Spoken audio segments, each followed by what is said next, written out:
After Jack got into his room, he immediately took his luggage that he had already packed the previous day before he left. He then looked at the room that was painted white. The color of almost everything inside the room was either white or silver. This was the color that he had chosen in memory of his mother, and, as he can remember till this time, his mother had silver hair and blue eyes. She was a beauty, and one thing was for sure, she was more beautiful than the two wives that his father had married. He had inherited his mother's features. If there was a part that resembled his father, that would be the way that his jaw was shaped. All the other features were like his mother's. This is what made Jack a handsome young man.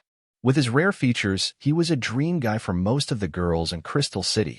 Of course, as soon as they met Jack's siblings or cousins, they would immediately give up on him. After all, they didn't want to get on the bad sides of these nouveau riche kids.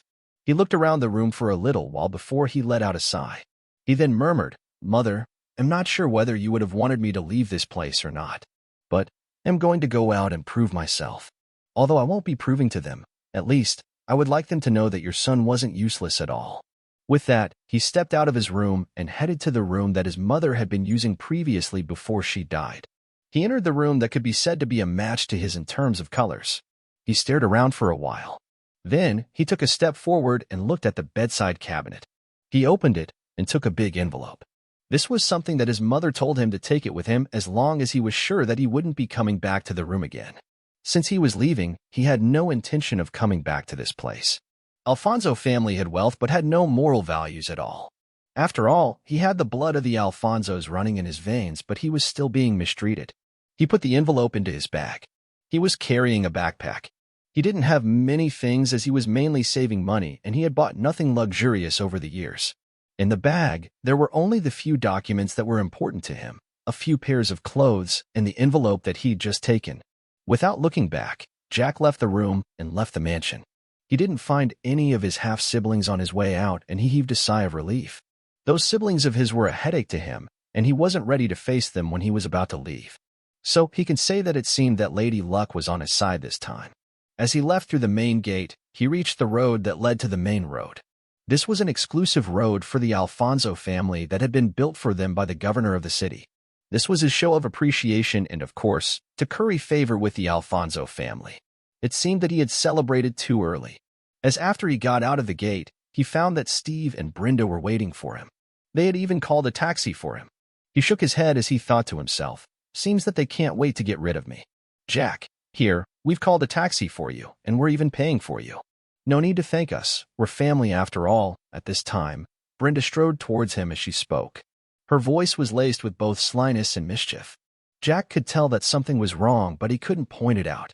For Brenda to do something like this, it wouldn't be as simple as getting him to leave faster. She must be having another plan. But since he couldn't see through her, and he wanted to leave faster, he decided to use the taxi that she had called for him. "Thanks," he said indifferently before he got into the cab. Then, the driver immediately started the vehicle and left for the main road.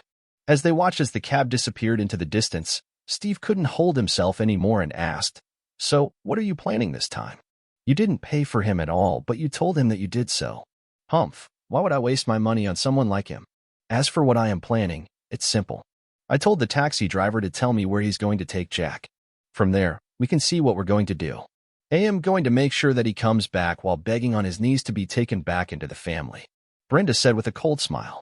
Steve felt a chill running down his spine as he looked at her smile. He couldn't help but think to himself, "What a demon.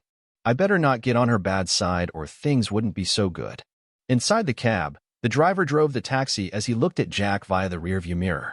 He was wondering why this handsome young man was leaving the family mansion where all the riches were. He could see that this young man was wearing some simple clothing. This way, he could guess that this young man's life wasn't good in there. But still, he thought that he shouldn't have left the family. As soon as they got to the main road, he asked, "Where are we going to, sir?" "In Coet City," Jack replied calmly. He looked out of the window as he let his mind wander around. The driver nodded before taking the road that led out of the city. Before long, they had already left the city on their way to Incoet City.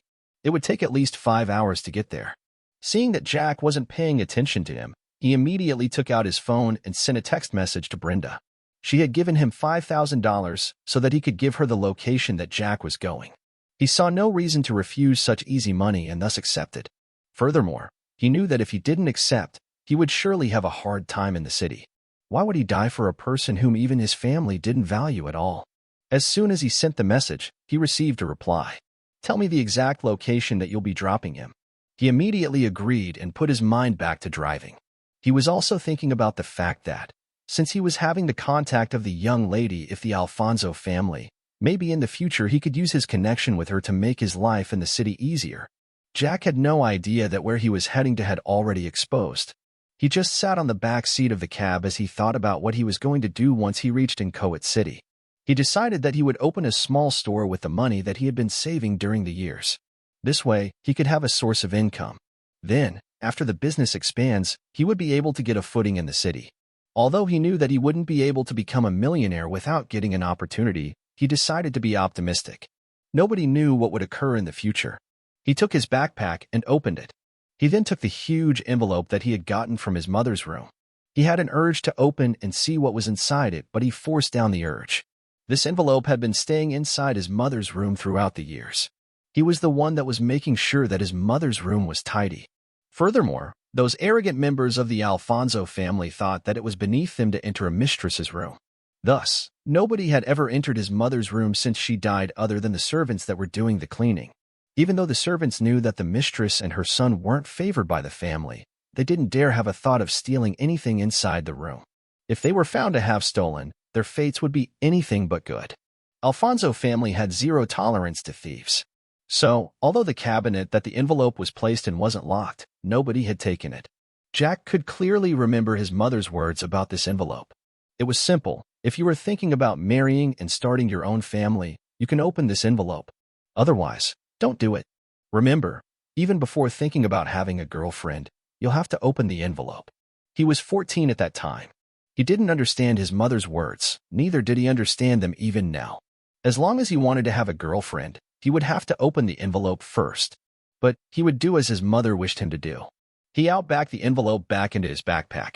He wasn't ready to get a girlfriend at this time. After all, a girl would mean that he would have to spend more, and he had yet to secure his source of income. Furthermore, although he was handsome, he was sure that as long as the girls knew that he wasn't rich, they would leave in disdain. There were some that had ever wanted to take him as a gigolo. Of course, Jack had never been tempted by such an offer. He wasn't that cheap.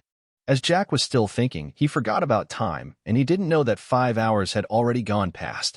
It was already 12, and at this time, a visage of a city could be seen from afar. The taxi driver's voice reached Jack's ears at this time. Sir, we're about 5 minutes from the city. Where exactly are you going and in Inchoate City are you going? Jack looked at the city that was getting closer and closer as time moved. He sighed and said, Take me to the Yellow Street. Yes, sir, the driver replied as the car zoomed into the city. Inchoate wasn't a big city. It could be said to be a low-tier city. Crystal City was a mid-tier city. In this case, one could easily see that Crystal City was bigger and prestigious than Inchoate City. But still, Jack felt that this was the right place for him to start. Although Inchoate City was smaller than Crystal City, Alfonso family hadn't extended their hands into this city yet. After all, although the family was rich, it wasn't to the extent that it could cover all the cities. Having its influence in 2 cities was the maximum that the Alfonso family could manage. After all, the more cities they influenced, the more opponents the family would be facing. And although they had no great influence in the city, that didn't mean that they didn't exist. There were people from this city and others that had a cooperation with the Alfonso family. That meant that they could do the Alfonso family a favor by blocking him. But still, Jack thought that since he was just a small person and he wasn't going around offending others, they wouldn't care about him at all. That's what he was hoping for. The taxi entered the city before heading towards the eastern part of it. Crystal City was north of Inchoate City.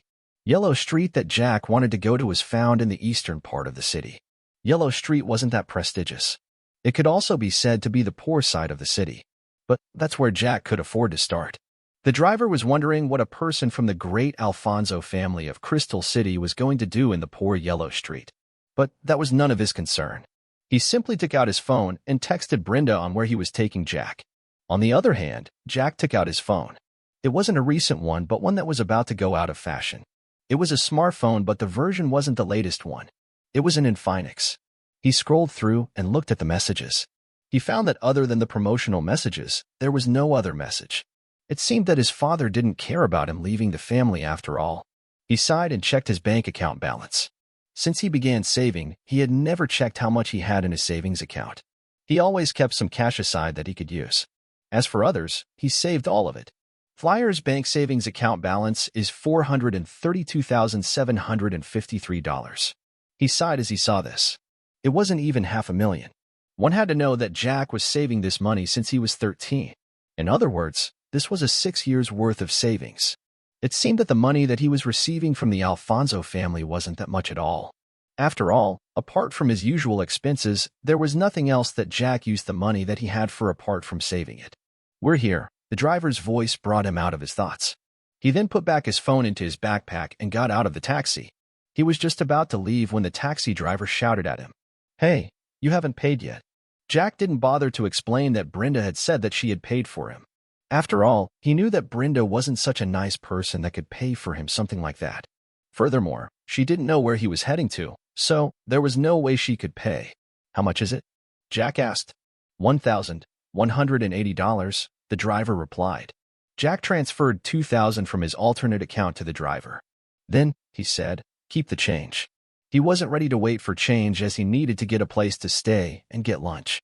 The driver stared at Jack's departing figure and thought to himself, "He's such a generous young man. Too bad that those that are dealing with him are big potatoes that I can't dare to offend." And with that, he stepped on the accelerator and left the street. Crystal City, Alfonso main mansion.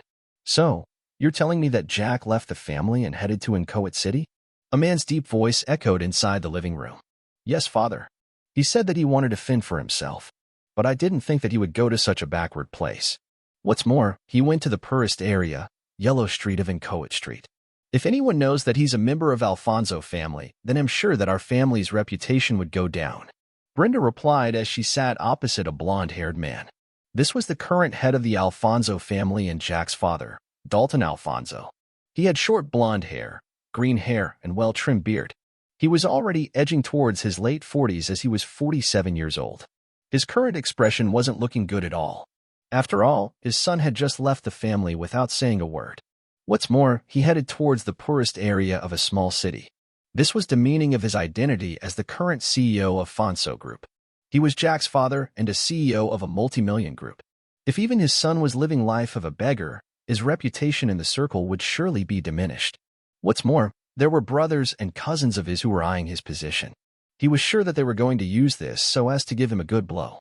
After thinking things through, he found a solution. He tightened his heart and gave a verdict.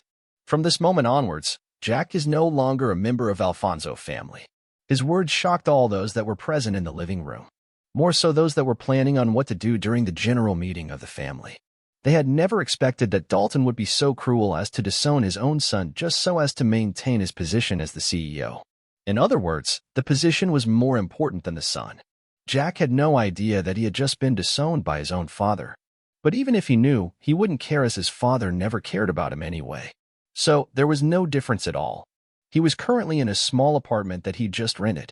This apartment wasn't that much shabby, although it was small. It had a living room and a bedroom. The living room was divided into two, where the small area of the two was the kitchen. There was water and electricity, so Jack wasn't worried about his life here. Although he was living in Yellow Street, he was living at the area that could be said where the rich of this street could be found. The apartment that he'd just rented had 3 floors. He was on the 2nd floor. Currently, he was eating some noodles for lunch. This was his frugal life. Although he had over $400,000 savings, he wouldn't use it for expenses. That was what he was going to use as capital.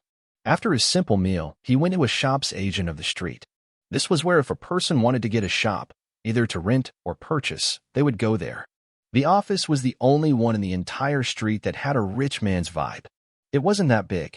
It was a 4-story building that was painted blue and black. What a strange mixture. They called themselves Leviation Agencies. "Hello, sir. What would you like today? Renting or buying a shop?"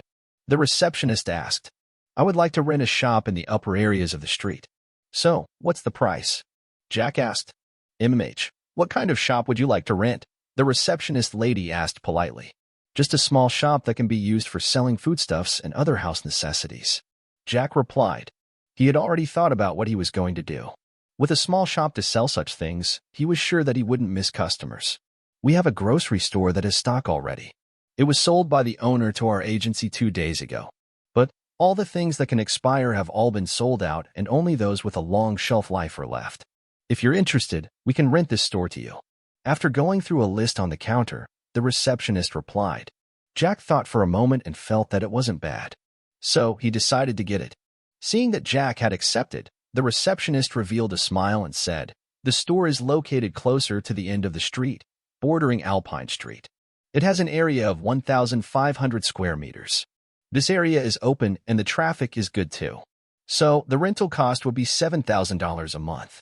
Seeing Jack nodding, she continued, "As for the stock that is in the store, according to the calculations that had been made yesterday, they are worth $174,892. Jack thought for a moment and accepted. He could boost the store if the business was going to do good. If not, he would have to change it. As such, Jack completed the payment of $183,892. The extra $2,000 was for the service fee. The store had a license already which was included in the stock. Currently, Jack was left with $248,861. With this, if the business failed, he could start another one. With that, Jack left the store with the documents that showed that he was the current tenant of the store.